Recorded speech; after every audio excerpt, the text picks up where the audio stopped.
Tikulande no programu ya Timveni exclusive program ndikendi ujeza ndi Mkhalakale bandale komanso iwo ndi pungo nyimba malamulo amene wandi olemekezeka Kamlepo Kalua Kamlepo aliwano program ya Timveni exclusive ya mwachambirira nkhani yokhudza ulendo wa ndale wakhala utani kamba nthawi imeneyo kufika pano. Ulendo wanga wa ndale ndi wautali kwambiri ndiponso ineyo nalibe maganizo a ndale mene ndimakulira nalibe ambition kuti nzakhala wa ndale kapena engineer kapena professor wachani ayi ine nangokula mene amakulira munthu aliyense koma ndinadabwisidwa kuti when I was I think 15 years nali ndi dream yovuta kwambiri nauza gogo anga tanatusanene chwa dream inandionesa mapa Malawi sina sindinena ndena tandionesa mapa Malawi anandionesa kuti anthu from Mulanje Karonga Chitipa Nkhotakota koma Mchinji akubwera tili pa msonkhano ndeno ndiona kamuzu akunenaso pa msonkhano pa aundichita point ineyo ndeno naonaso panaliso anthu ambiri azungu ndinaonaso kuti pali makulu anga kala amene sindikwaziwa simaziwaso kuti ndi ndani agogo namanduza kuti ife ndife agogo ako ndi ananduza kuti waona anthu onsewa zina sindinena ndeno nauza agogo akazi nanena kuti usanene kwa munthu aliyense malota amene wawa ndinangoziwala taziwala kukula kwanga kunali osati kwa nomwe pita ku secondary kwezeka kuti kulibe fees agogo anakasiriza drama za ndokumbuka inali 10 kwacha ku banki post office savings amapereka kabuku nthawi imeneyi kuti ndipite ku secondary akulira zakuti so tinalota marota ajaso na tose tinaiwala ndeno nditaona ndi akulira paja napita ku secondary form 1 form 2 fees inalepereka namba upanga tumaganyi mwayenendeka mpaka uzafika kuti lero I'm a student of PhD ndeno kuti what a miracle izo ndisiye pambali ndeno nditapita ku South Africa ndagwira tunchito mosiyana security what zambiri nditapita ku South Africa then nazarotanso Mulu South Africa kukaje ndina marota narota nthawi imeneso agogo so ali ndi moyo ndi na chemwe aliso nkurotanso kuona vision atarota kuti ineyo ndasankhidwa ineso ndi agogo kuti uyanarota kale ndeno agogo kuti ndi marota ja mwana uja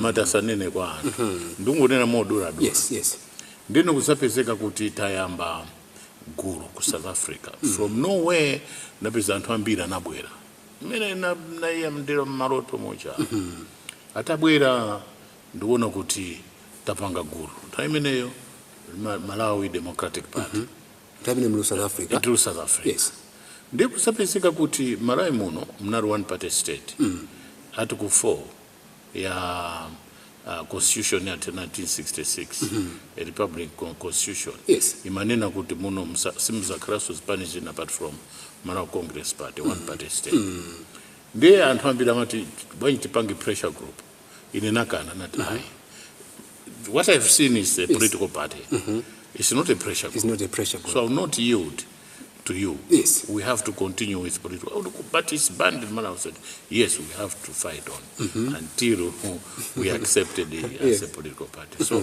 tinajamba zathu zicha pa Channel Africa in those days mpaka tinaitanisa azathu amuno Malawi ndi ena kunja utika kumane ku Lusaka unfortunately South Africa because of my donors anatuza pakhale pa central timaisa Botswana ndi Botswana unakhala ngati it was sensitive some of the people that we invited to come, they were not welcomed in Botswana. They were persona non grata in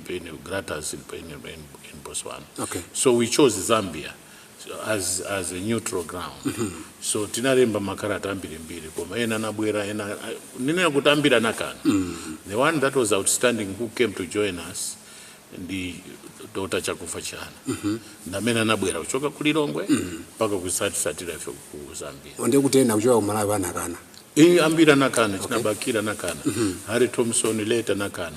Uchakakala chazia nakana. Edward Bwanano Osaja nakana. We invited them. But the only board person that was who defied everything was Chakufa Chana, who came despite all the obstacles that were there. Ndemkona kuti anakana chifukwa cha nthawi imene. Amaopa. Amaopa. Kutaumbuzidwa ka.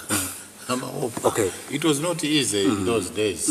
Kuti mususane in the one party state, especially Malawi Congress Party.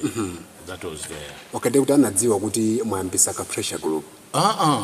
Ours was still a political party. Political party. Yes, koma tina just UFMD, ijanana ku Zambia ijaso inani ndantu ambiri. And the ambiriso nakana Zambia namsira George Kanyanya, late George Kanyanya. Yes. Damena ma chairman. Ndi amene so anachita coordinate za Mzambia. Ndi anadziwa kumalawi kuno kunena kuti inu ndi gulu ndi anthu ena. Yes. Mukupanga imene inde anatisatira. Amafuna tipe kuchoina sanka ndiziwa many panombosa kumzira ntanyiwa. Ineso sama ndiziwa ya. The secret was nobody expected that as young as I was in the security forces in those days, Yamana Congress Party, I could come up with that challenge. So to them, picture it's not him. Yeah, because you see, my voice was not familiar with most of these people, even the security organ of this country. Yes. Kuna zapezeka kuti, mumvesed pamene pamaso. Kuna zapezeka kuti, atisatira. Just because they didn't know me, they didn't know some of the people, Detina zachita kutawira ku South Africa, back to South Africa. And Jahana followed us back to South Africa. We did not like what we planned in Zambia much. Tina panga somano ya ingono. Ijakuti at least we have to challenge. Yes. Panopo we have to confront Malawi government. Okay. Didn't ambisa ma programs for General Africa. Then Jahana was dispatched to come and confront the government. While he failed, they managed a backup service. Okay. Kumamuli South Africa. To South Africa. Yes. We had to find somebody that is bold, fearless. Ineyosa was the head wa chipani cha Malawi Democratic Party, head of it, a special president ujokuti, nobody knew, mysterious person. That was changing the events, the course of politics in the country. That needed to at least come up with all the state secrets. So you could not sacrifice somebody that is at the center of strategies. So I was a strategist, being the president of Malawi Democratic Party. Yes. They could not sacrifice me. So we had to sacrifice somebody. Okay. And that somebody was Chakufa. So you sat down. I was there now, coming up with the strategies about how to come up to map the way forward. Strategic vision, strategic strategies. This is very strategic. Final, could at least Malawi Congress Party has to go. Now, and that we did. And Chakufa Chana came. So we could see everything because we had these things that I may not disclose to you here. That a structure was put here locally without Malawi Congress Party knowing. Okay. What this structure is all about. So in charge of the structure, operations, it was me. So I could not leave that part of project to say I must go and hand over. No. So we had to make somebody that would be at least more like a front of that strategy. So we implemented that and succeeded. Then after his arrest, we were very vigilant. Okay. And after his arrest, we were aggressive. We pursued our policies, projects aggressively. and eventually, 17 October 1992, 2 o'clock, Yes. Dr. Banda had to announce a referendum. Yes. And after he announced a referendum, then I had to dispatch Secretary General Okay. Shaire Kondowe. Then we had to dispatch Publicity Secretary Unandi Banda. Yes. We had to publish to dispatch Kembo, Robert Kembo, who was at least a master of some strategies that I had given him. The Anabwira. Yes. Another Mangido. Then they said, tell us who is your president, because this one is mysterious. And Chiano was also inside. Okay. Yeah, so then I pursued mpaka kuwin a referendum. And it was not easy, if I may say so. So that is a long journey. Yes, of course I see. A winding road from what I've just told you to where we reached now, the pinnacle of real multi-party and genuine multi-party democracy. Yeah, muna maona kuti mwakambaza chana kumangidwa komanso akula kwena kumangidwa after mutapanga dispatch bwa kumalayi kunoko chipe chimakulimbisani mtima ona kuti no we are still fighting. Maloto omwe aja I think it's interesting. Maoneka in a miracle. It was more like a miracle. Okay. You see, when you have a dream, you don't know who's behind that, and you don't know how you can do it. But everything was just working out according to whatever that we were planning. Meaning, there was a force behind that. The force I would say, when you have a dream, not just an ordinary dream, but a dream. Okay, I'll give you an example of Joseph. Had a dream. Of course, yeah. And he shared with his brothers and the father. And you could see how terrible it was. But eventually could not stop that dream. He became a prime minister of Egypt. Now, Goshen, he was a prime minister. Now, God was actually working things because when you're called, when there's that calling, I mean, you move with the Holy Spirit. You moved with the Holy Spirit. I think you move with powers that are not ordinary powers. Now, mwakamaka nyokuza Japan cha Malawi, a Democratic Party. Yes. Mnaibanga bando ni Japan, zilipaza Japan. Yes. Anyway, let me answer in this way. I never abandoned it. But what happened was I was asked by then the president of the country, Joyce Banda, to say, please help us. So I responded to that call. I thought it would be Malawi Democratic Party and the PP working together. But looking at some matrix and intrigues, we found out that no, I think it was proper for me to resign from Malawi Democratic Party and work with them in PP. Now, I thought things would work out the way how I planned. But God's plan is always supreme. Yes. I think that was not my vision. Okay. That was not a dream. Then I'm still wina wake kupeza kwa mwalira Lisa Upata. He was acting president and mwalira. Kuza pesa so Lyson Milanzi was my running mate in 1999. Na yeso mwalira so kuza pesa kuti but chimpirikiti china chachi. And they deregistered that part, I'm told. And then I was more like in the wonderland. Trying to say what is happening. Simuona kuti mnata calling age. Not necessarily that I had to lose that, or I had abandoned the initial policy of our dream or the liberation that we waged. But sometimes you have to be in the wilderness for 40 days. Even the Israelis were in the wilderness for 40 years. But do you regret to see Chibani? No, I wouldn't say I regret. So you regret? No, I don't. Oh, you don't? I don't. But when you are in the wilderness, you don't regret. Its fate is controlled by the natural forces that it's beyond you. Yeah, it's beyond you. Now, this is the journey, in short, Yes. that I would say a political journey that I have. Yes. Now tentone tauna olemekezeka zipani zambiri zikubadwa pakatipa. Now people are saying, of course, we've got zipani zambiri, koma when it comes to dziko kuti upita patsogolo sizikulongosoka. Mukuona bwanji pankani zipani zochuluka koma kuona dzikoli antaona kuti we are not developing as a country. You have always to be very careful when you are forming your party or any organization out of frustration. Then you will not succeed. It has to be a calling, a national call or calling, because this is a national service that you give to the people. The problem that we have is that people, they have found out that in politics there is a shortcut to wealth. Antaona ngati kupanga ndale muli ndalama. Yes, a shortcut to wealth creation.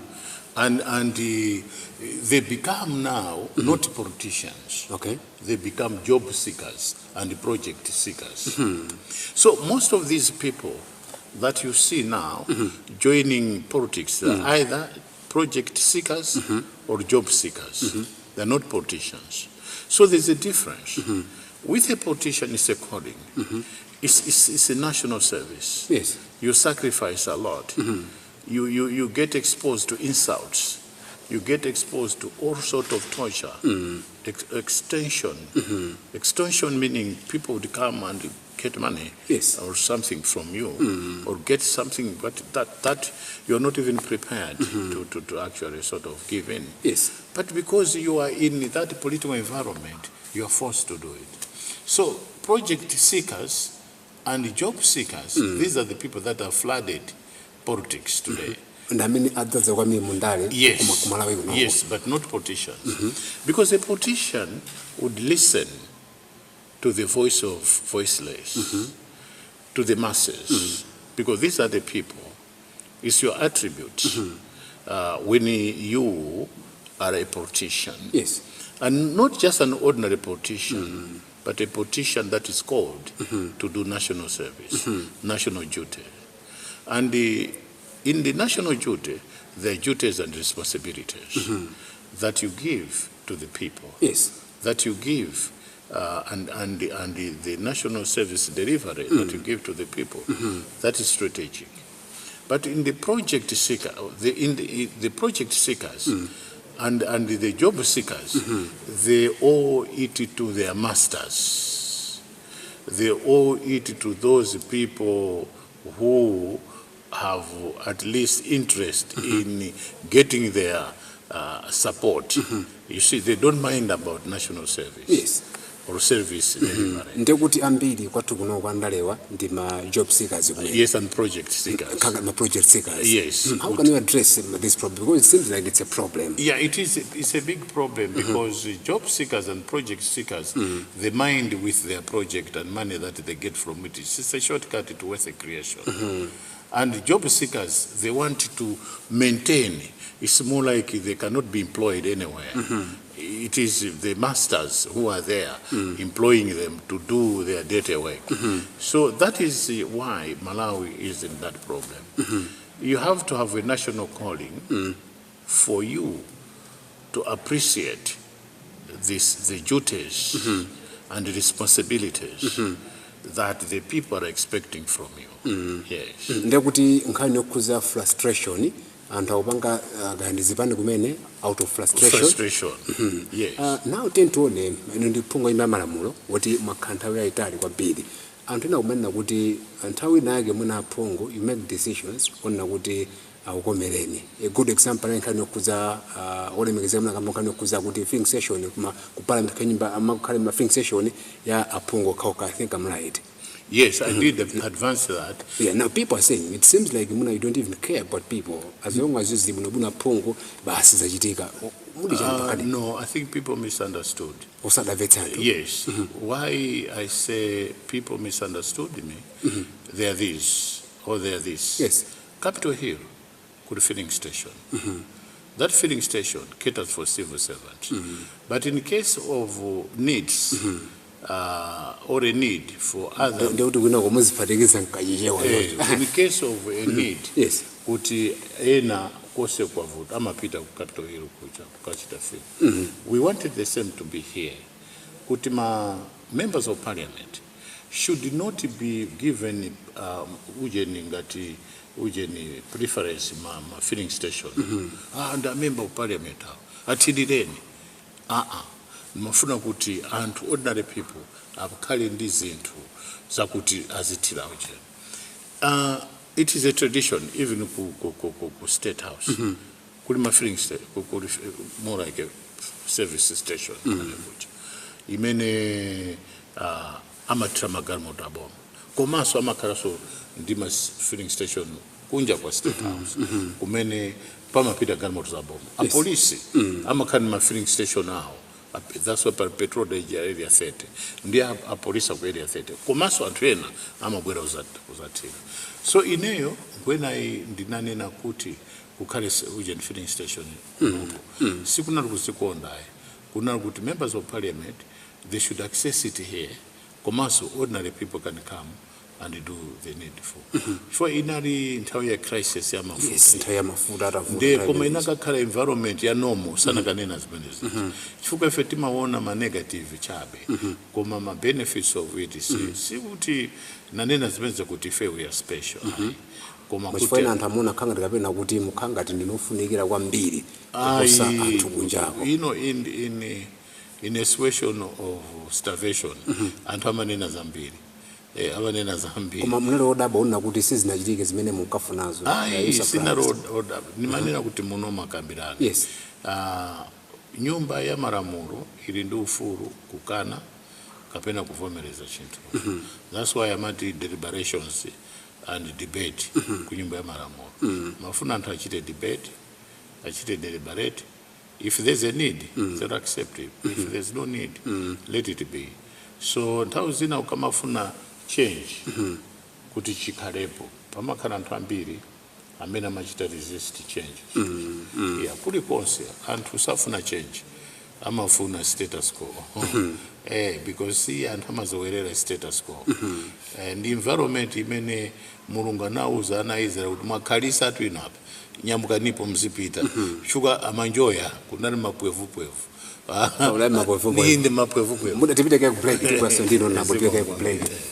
Iyi ndi program ya Timveni exclusive program ndi ujeza ndi olemekezeka Kamlepo Kalua iwo ndi Mkhalakale pandale komanso ndi phungu wa nyumba ya Malamulo. Nencho khanzi mumba mkhale pamenepo.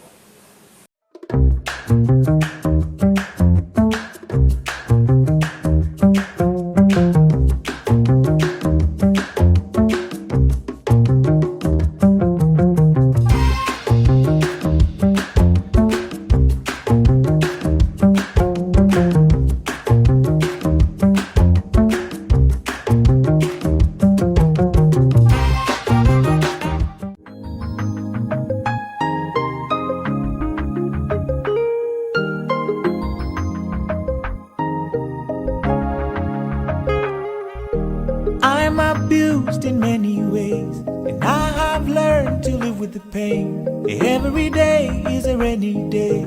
Is it because I'm a girl? Is it because I'm a girl?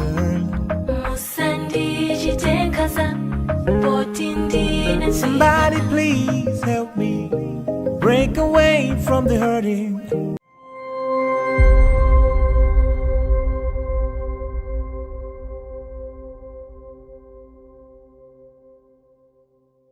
Kumbukani ndi programu ya Timveni exclusive program ndi ujeza ndi olemekezeka Kamlepo Kalua iwo ndi Mkhalakale pandale komanso ndi phungu wa kunyumba ya Malamulo.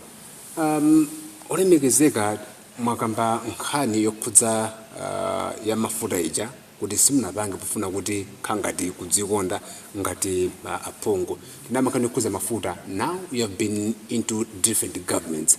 Nkhani yokhudza mafuta kusowa kwa galimoto nthawi imeneja tiona khangati vuto imene mwina sinathe mokhazikika bwino. Zikuvuta pati mukuona kwanu.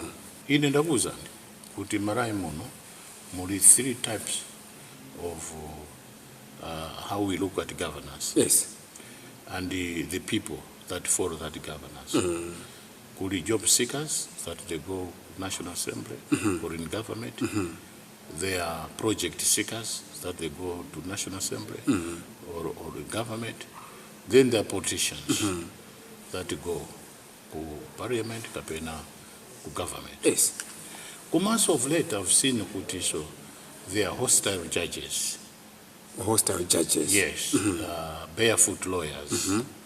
I mean, they are ready to sell their country just because to them it's a project. Not job seekers, but it's a project. It's a project. Survival kit. Maramuro akapangidwa Parliament amapita ku Judiciary for interpretation. Ifeyo tikapanga maramuro. So we have maduties atatu ifeyo.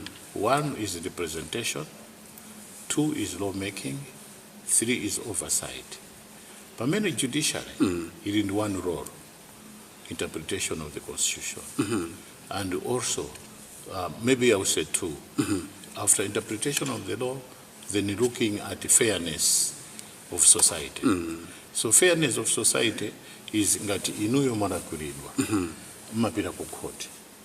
Court makanena kuti kodi inuyo pa mlandu mene anzana abweresa kuno. Ndinola kwa kapena siola. The court mayangana fairness. Fairness would inu mwala kwa. If it is a serious one, mukakhaleka ekwina. Yes, kapena zaka zingapo kuti at least mukachite reform. Shokupita kundende kuje ndi reformation. Kuti mukapita kumene kuja mukaganize bwino pa zaka zimene akuchajani. Kuti mukabwera some society. Mwakampolongosoka. Na mbona tivula mafuta it's leadership. Yes, so what I'm trying to say here is it's leadership. And we are in a leadership crisis. Chwacha zimenda nena hapa. Ndanena kuti ma project project leadership and job leadership. Yes. Job seekers leadership, project seekers leadership, and of late, judiciary is at stake because they are also doing the interpretation of those through project. Why am I saying this? Because the courts are there as learned people. Shukuru kumapita muntu amene sana punzile law. And when umapunzila law icha, imakuuza kuti law, ignorance of law, ilibe excuse. Even the judge himself can be brought before the court of law. Okay. Kutiso lamuro lili above everybody. Nobody is above lamuro. That's why I'm at constitution or law. Kama mvesa. Yes. Ndekumakala ma sections. Section E imanena ma values. Section E imanena how the personality ya constitution. Section E imanena duties of the constitution. Section E imanena fairness of people amene under constitution. Yes. Section E leadership yena kupanga is. Section E aku military yena kupanga is. Section E aku police yena kupanga is. Section E a human rights yena kupanga is.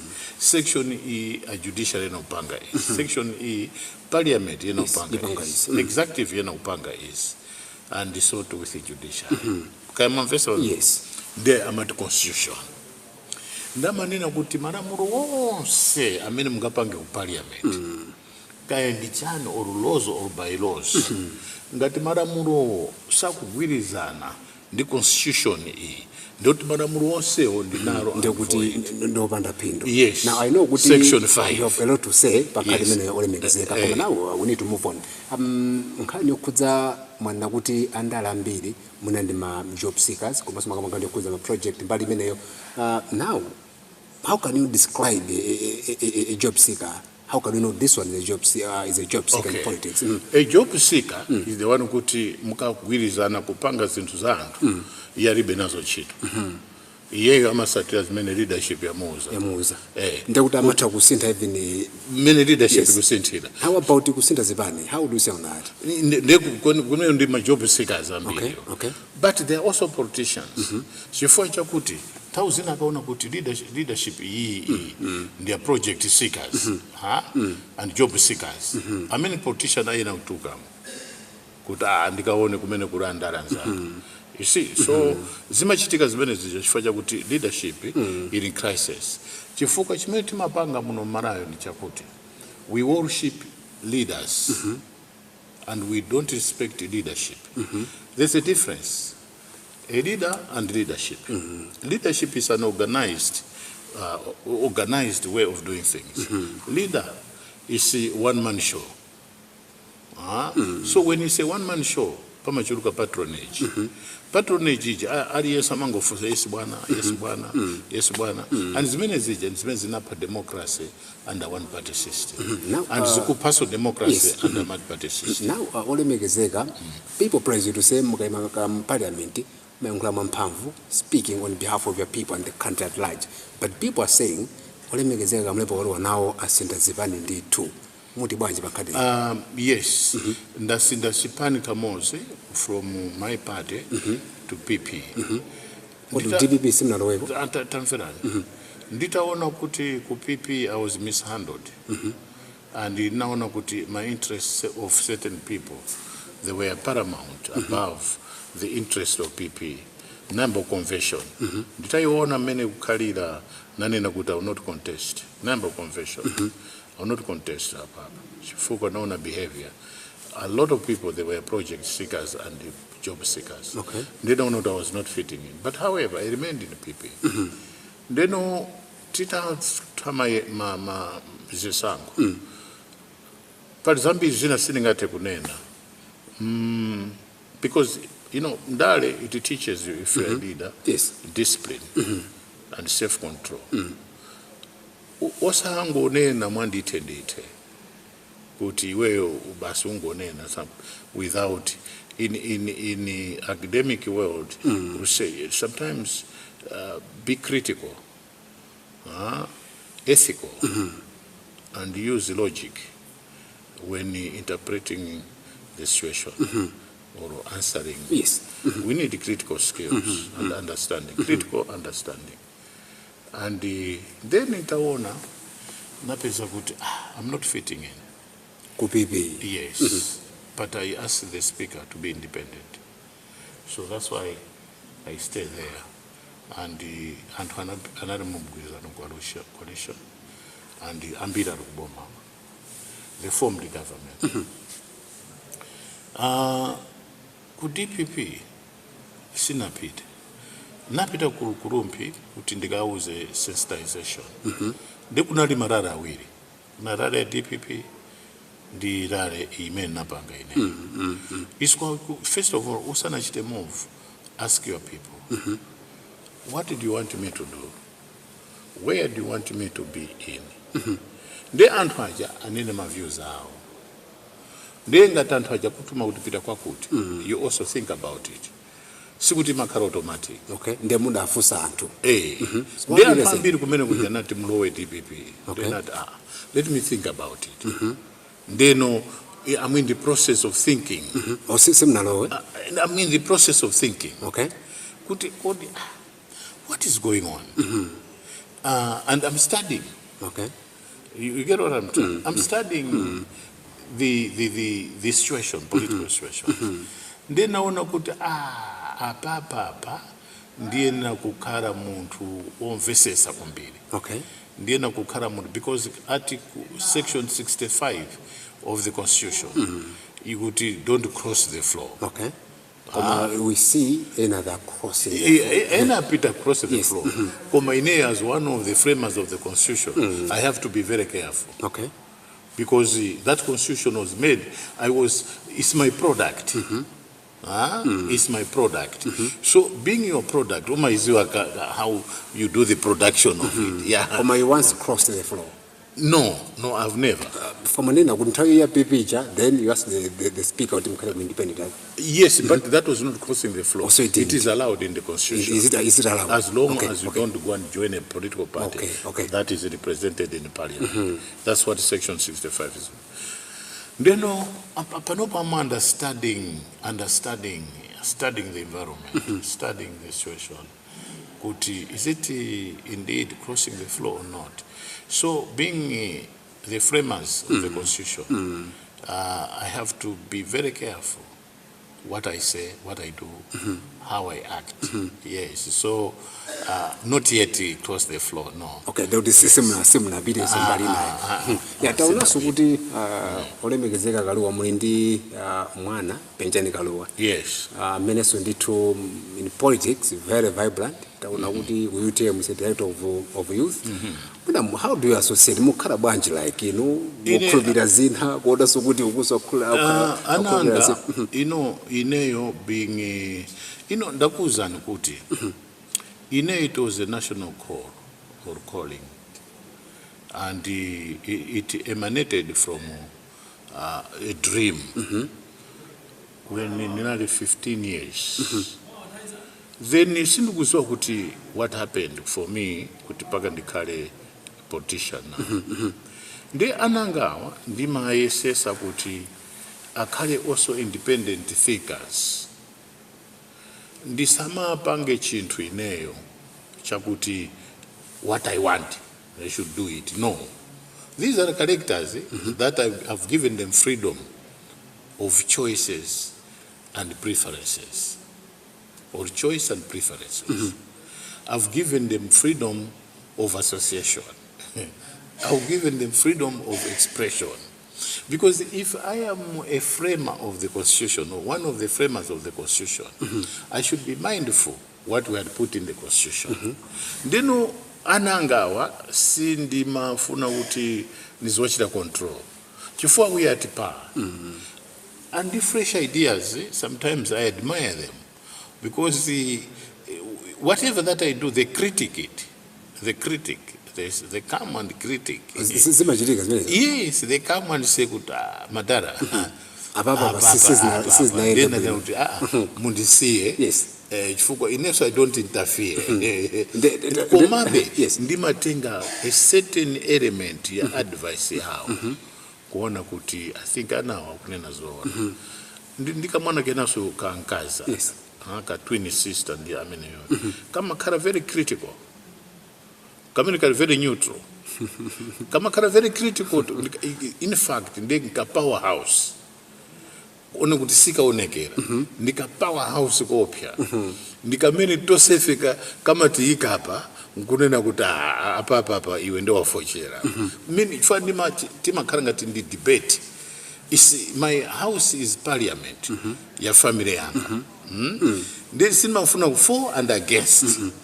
Then when there is a movement, akakamene kama chita zose record ndika dota kanga. Shwa kamene kaka nikamene kama ziwa kuti no. Apapa uyu ya unena zoona uisa unena. Then after a week, kama lemba samari. Kuti no Antwinu, when you were debating, I saw this element. Kuti no say no. You are ignorant of this project. Yes, Then it's a very interesting if you come home kutuona meneti makalira and anandichira congratulate when I did that rare ija makafusa kuti kodi ndirowere kuti anandichira congratulate kuti apa japo mapanga movie yabwino kwambiri kuti mfusano chifukwa inuyo mu Parliament chifwa cha anthu you are not ku Parliament kuchwa cha inu no kai muope anthu. So for me to be here it's because of people na ona kuti kumaza program yathu ndifusa ife joni nakuti taona pakatipa maiside nakuti yakuti zaitika zakuti awazakuti kana kuza ijalimada abduction kapena kubedwa kumene in 2017 tinamva kuona kuti olemekezeka Kamlepo Kalua khangati azembesedwa. Were you really abducted or not? Barwanga ineyo ndikamanena zinthu it will take years for people to understand. Chifukwa marai muno mu politics of jokers. Job seekers and project seekers. Some investors it. Ignorance. There's a beauty in ignorance. It's beautiful when you live in the world of ignorance. Because you don't know anything. What you don't know does not exist. What you don't know. Koma zilipo. It is. zimene tikunena pano ndizakuti security is not something that you can discuss, especially when those who abducted you, there was amicable agreement based on international intervention. Zimene tikunena kuti, okay, I'm reluctant to tell you many things. Yes. When you are an intelligence, I'm just giving an example. Okay. When you're an intelligence officer of Zambian government, the Zambia yamva kuti muntu wani uja intelligence amuchita kidnap, Zambia will interfere secretly. Kaya mwamvesa I understand. Then the intention ya anthu aja akuchitani inuyo aja imakangati achepa kuti you cannot be harmed. Okay. But you are really abducted. No, what I'm trying to say, you cannot be harmed. So how do we do it? We cannot just hand over. We have to put him somewhere. Mwamvesa ndakupasani elidi kumasinu zokuti mkumvesa. Of course, in the vet. Ndeno anthu ena akaona, especially when you are not as dirty, iwo mafuna embekeze kuti you are dirty. Ku Nigeria kunali this president wa World Bank huyo mzimayo anakashita abduct amayi yake. Ndi amafuna demand. Ataona kuti achita seto amayi jana zaperekedwa very clean. Yes. The inu anakubani zeni, because people, I want to understand that one number. Yes. Anakubani zona. Yes, I was abducted. Okay. I was abducted. But now the issue of abduction went in now to international intervention. Okay. Mwachifake sana kujiteni chiwembo. Yes. And I was kept not in a manner the way how ordinary people can be. Okay. Yes, because ndakuza nkuti when you are an officer of Zambian government, because there are plenty here. Paka china chili chose intervene. Okay, I'll tell you about Bushire. Yes. Bushire was in South Africa. Bushire, si chonjo? Yes. Anazapezeka twari marayi. Ndi anthu akumfusa Bushire. Kuti unabwera bwanji marayi muno. Namane kuti no, parizina zake ndikuza kunena, parizina zake I cannot say. And that is right. Si muntu sanga kufotokozera. Zina simunganene. Yes, but Zambia means because you're opening up now. Taona hapa mashine mpakalipa na chitikapo. Yes. Aena tinaona. Yes. Kurwa bunge la seated. Yes. The public document zinena. Yes. Asuvesi na miwa tinaona. Yes. Aya ya kuti abedwa. Yes. Naona so wina so human rights defender. Yes. Agape kombe na oso. Yes. Sigale abedwa. Mukudaba. Sindu kudabwa. Chifuka na ninakuti kulima job seekers, project seekers, and the judiciary that is very not independent. Okay. I would say now also judiciary projects, as out a judge would not rule, sort of according to fairness. Komongo chabe basi bora ndali hapo. Bora ndadi hapo. Yeah. Nditokoze kuti mnaliva santari jine mpaka matima sikusi tatokoza kwa mbelezeka. Thank you so much. Ziko mbombi.